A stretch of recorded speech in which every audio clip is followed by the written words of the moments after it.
एक बार हम बोला नहीं है आ देखी लो बोला वही बोला मारा 20 जूता मारा बाबे अब भाई मारी हवा जोन बढ़ेला नु तेरे नाम जब भाव बने के हम तेरे नाम बने तिवारी जी कौन जा है तेरे नाम तारा ऐसा कितना तेरे नाम जन्मले और रहिले तिवारी जी उहे कहू है बड़े कतना हम तेरे लौंडा छौंडा से का भरोसा ना करी कहीं लिखल बा 6 भाई आ कहीं 106 भाई हम बात की किताब से कने जे रामायण में देखावा रामायण में वो बात नहीं खे ना लहरी जी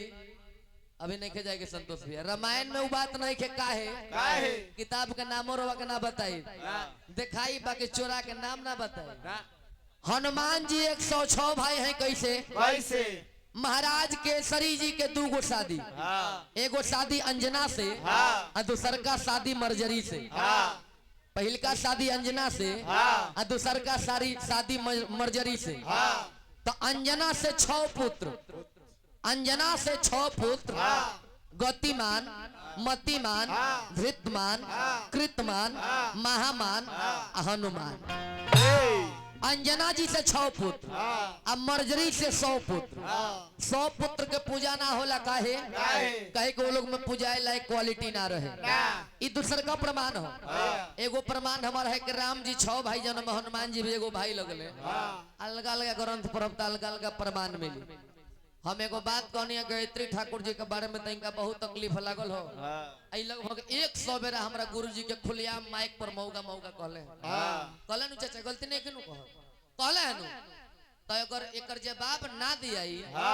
तब फिर हमारा दोष लागी काहे कि केहू विद्वान के कथा नहीं हो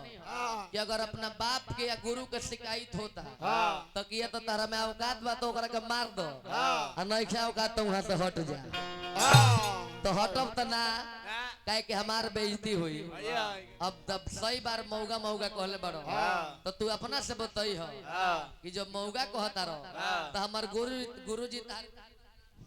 अरे गिनती ना होई एक बार तारा बतावे के पड़ी विचार करी ई बत बनौल ना हम माता बहन लोग भी बैठल बानी पूरे भारतवर्ष में एक पीस व्यक्ति ऐसा भैलन आदरणीय बाबा श्री विजेंद्र गिरी जी जौन घर टी सीरीज कंपनी भोजपुरी के गायक लोग से गीत ना गवावे तौना बेरा तपेश्वर चौहान काका से उनकर 2 गोला चले वो बेरा हमरा विजेंद्र बाबा के चौहान काका के रुपया दे के टी सीरीज कंपनी बोला के राम विवाह से विवाह गवावल लू वो बेरा टी सीरीज कंपनी से गाना रिकॉर्डिंग भइल हमरा गुरुजी के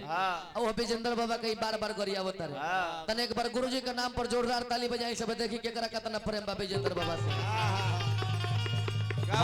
हाथाना लोग का विजेंद्र गिरी से प्रेम बा हाथना लोग विजेंद्र गिरी से प्रेम करेला तारा सुरेश तिवारी के कौन है सुरेश तिवारी कौन है सुरेश तिवारी गावत तरह तारा है जनतर तारा के का करे मरे गांव में दोसर के हूं आ फूंक देवे ही करे गांव में दोसर के उमर लोग इनके के जरा दे आई का नाम पर पूरा गांव भर के खिया पागल कहे गावत तरह ब्याह से गुरु से गांड दिवावे गांव तरह हमरा से आ जे तरह हमरा गुरुजी के लगे विजेंद्र बाबू के लगे बेरी बेरी गाड़ी मारा कोई जा कहि देता रे ए जा रो हई माता बहन बैठल बाड़ी जितना शब्द बात तू हौ कोरा साला माइक पर बोलत रे हे दुआरा पर सब भैया बोले के चाही हमरा के 5 लाख रुपया दे दे आ कह दे कितना आप शब्द बोल दी हम नहीं की बोल सकत काहे कि हमनी के माई बहने जब बैठल बाड़ी 7 गो बबुआ लोग जो माई के नाम पर कीर्तन करोले बा अब शब्द बात सुने खातिर अब शब्द गीत सुने खातिर नहीं ये वैसा क्षेत्र है वैसा जवार है जहाँ लोग गीत संगीत सुनते हैं बार बार लहड़ी तुम विजेंद्र गिरी का नाम ले रहे हो जानते हो कौन है विजेंद्र गिरी मन भोजपुरी के राष्ट्रपति होला तार जनतर का दशा बा माई आईली कभी नहीं दी उहे दशा पागल कहेगा आओ माई के नाम पर भी गीत सुनाई चेला से गवावला अर्जुन गवावला बढ़िया लगल हो हमरो में चेला बा हमरो चेला गाई ओकरा जवाब में चेला गाई लेकिन हमर नचनिया 2 गो गीत गाई ओकरा जवाब में तोरो नचनिया से गवावे के अगर ना गवाई